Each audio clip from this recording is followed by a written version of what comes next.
میرے پاس ایک خاتون آئی، وہ اللہ نے ان کو بڑی مال و دولت سے نوازا اور بڑی بزنس وومن،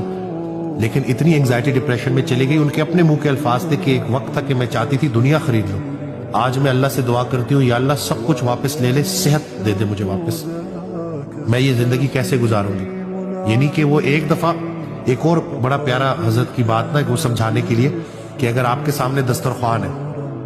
اور آپ کے سامنے نعمتیں ہی نعمتیں کھانے پینے کی بہترین چیزیں پڑی ہوئی اور اللہ آپ کی بھوک چھین لے، تو آپ آسمان کی طرف دیکھ کے فریاد کرو گے کہ یا اللہ یہ بھوک واپس کر دے، اس خوراک کا میں کیا کروں گا؟ یعنی کہ پیسے کے ہوتے ہوئے، رزق کے ہوتے ہوئے اگر اس نعمت کو استعمال نہ کر سکو نا تو پھر سر آسمان کی طرف اٹھتا ضرور ہے،